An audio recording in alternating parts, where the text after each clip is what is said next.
weekly update for Monday, February 16th. Last week, President Obama sent Congress legislation to authorize him to use force against ISIS and associated persons and forces anywhere in the world for the next 3 years.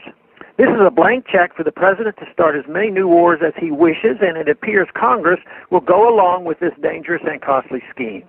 Already, the military budget for next year is equal to all but the very peak spending levels during the Vietnam War and the Reagan military buildup, according to the Project on Defense Alternatives.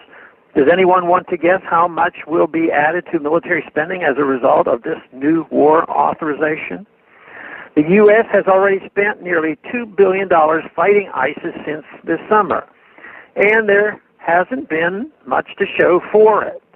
A new worldwide war on ISIS will likely just serve as a recruiting tool for jihadists.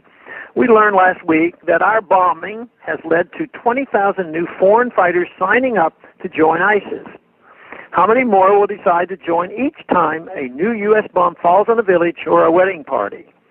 The media makes a big deal about the so-called limitations on the President's ability to use combat troops in this legislation. But in reality, there is nothing that would add specific limits. The prohibition on troops for enduring or offensive ground combat operations is vague enough to be meaningless. Who gets to determine what enduring means? And how difficult is it to claim that any ground operation is defensive by saying it meant to be defense of the United States?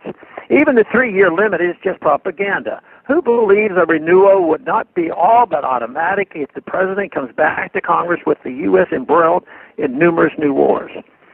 If this new request is not bad enough, the President has announced that he would be sending 600 troops into Ukraine next month, supposedly to help train that country's military. Just as the Europeans seem to have been able to negotiate a ceasefire between the opposing sides in that civil war, President Obama plans to pour gasoline on the fire by sending in the U.S. military. The ceasefire agreement signed last week includes a demand that all foreign military forces leave Ukraine. I think that is a good idea and will go a long way to reduce the tensions. But why does Obama think that restriction does not apply to us? Last week also saw the Senate confirm Ashton Carter as the new Secretary of Defense by an overwhelming majority. Carter comes to the Pentagon straight from the military-industrial complex, and he has already announced his support for sending lethal weapons to Ukraine. Senator John McCain's strong praise for Carter is not a good sign that the new Secretary will advise caution before undertaking new U.S. interventions. As we continue to teeter on the verge of economic catastrophe, Washington's interventionists in both parties show no signs of slowing.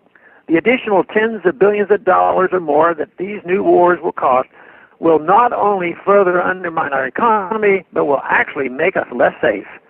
Can anyone point to a single success that the interventionists have had over the last 25 years?